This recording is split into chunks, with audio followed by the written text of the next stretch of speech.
ಭಟ್ಕಳದ ಮುರೇನ್ಕಟ್ಟೆಯನ್ನು ಧ್ವಂಸಗೊಳಿಸುವ ಮೂಲಕ ಹಿಂದೂ ಸಮಾಜದ ಭಾವನೆಗಳಿಗೆ ಧಕ್ಕೆ ತರಲಾಗಿದೆ ಎಂದು ವಿಶ್ವ ಹಿಂದೂ ಪರಿಷತ್ನ ಭಟ್ಕಳ ತಾಲೂಕು ಅಧ್ಯಕ್ಷ ಆರ್.ಕೆ. ನಾಯ್ಕ್ ಆರೋಪಿಸಿದರು.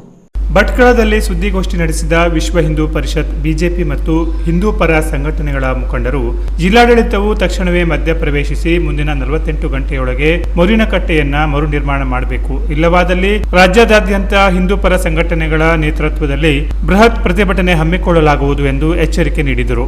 ಈ ವಿಷಯದಲ್ಲಿ ಜಿಲ್ಲಾಡಳಿತ ನಿರ್ಲಕ್ಷ್ಯ ತೋರಬಾರದು, ಹಿಂದಿನ ಸಂಪ್ರದಾಯ ಮುಂದುವರಿಯುವಂತೆ ಅಗತ್ಯ ಕ್ರಮ ಕೈಗೊಳ್ಳಬೇಕು ಎಂದು ಒತ್ತಾಯಿಸಿದರು. ಹೇಳಿದ್ರಿಗೆ ತಾಲೂಕು ಆಡಳಿತ, ಜಿಲ್ಲಾಡಳಿತ, IAFF ಸಮ್ಮುಖದಲ್ಲೇ ಕೊಡೋದು ಮತ್ತು ಪೊಲೀಸ್ನವರು ಕಟ್ಟೆ ಕಟ್ಟಬೇಕಾಗಿದ್ದು ಧಕ್ಕೆ ಆಗ್ಲಿಲ್ಲ. ಅದು ನಾವು ಒಂದಿಷ್ಟು ಕೆಸರುಗಲ್ಲು ಮುಹೂರ್ತ ಮಾಡ್ಕೊಂಡು ಶಾಸ್ತ್ರೋಕ್ತವಾಗಿ ಚಪ್ಪಲ್ ಕಾಲಲ್ಲೂ ಕಟ್ಟಿಲ್ಲ, ಮತ್ತೆ ಆಮೇಲೆ ಹಂಗ್ ಮಾಡ್ಕೊಂಡು ಕಟ್ಟಿದ್ದಾರೆ. ಧಕ್ಕೆ ಅಲ್ಲ, ಅದೊಂದು ಹೊಡೆದಾಗ ತಪ್ಪಲ್ಲ ಅವ್ರಿಗೆ, ಅದನ್ನ ಕಾನೂನು ಅವ್ರಿಗೆ ಬೇಕಾದ್ರೆ ಫಾರೆಸ್ಟ್ ಇಲಾಖೆ ಕೇಸ್ ಮಾಡ್ಲಿ, ತಮ್ಮಲ್ಲಿ ಕೇಳದೆ ಮಾಡಿದ್ದಾರೆ ಅಂತ ಹೇಳ್ಕೊಂಡು ನಮ್ಮಲ್ಲಿ ಕೇಸ್ ಮಾಡ್ಲಿ ಬೇಕಾದ್ರೆ. ಆದ್ರೆ ಅವ್ರಿಗೆ ಯಾವ ರೈಟ್ಸ್ ಕೊಟ್ಟಲ್ವ?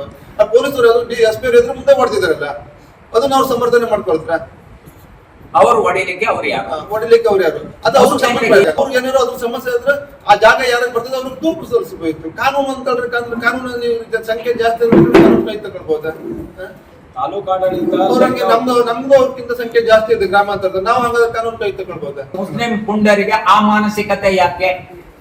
ದನದ ಮಾಂಸ ತಂದು ಹಾಕ್ತೇವೆ ಅಂತ ಅವರೇ ಒಪ್ಪಂದ ಹೇಳ್ತಾರೆ ಅಂತಾದ್ರೆ ಅವ್ರ ಮಾನಸಿಕತೆ ಅಂತದ್ದು.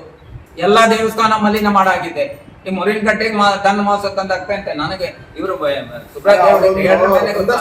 ದನದ ಮಾಂಸ ಅಂತ ಹೇಳಿಲ್ಲ, ಏನಾದ್ರು ಮಲಿನ ಮಾಡಿದ್ರೆ ಯಾಕೆ ಮಲಿನ ಮಾಡಿ ಕಟ್ಟೆಯನ್ನ ಅಲ್ಲೇ ನಿರ್ಮಾಣ ಮಾಡ್ಕೊಟ್ರಿ ನಮ್ದು ಯಾವುದೇ ಅಭ್ಯಂತರ ಇಲ್ಲ.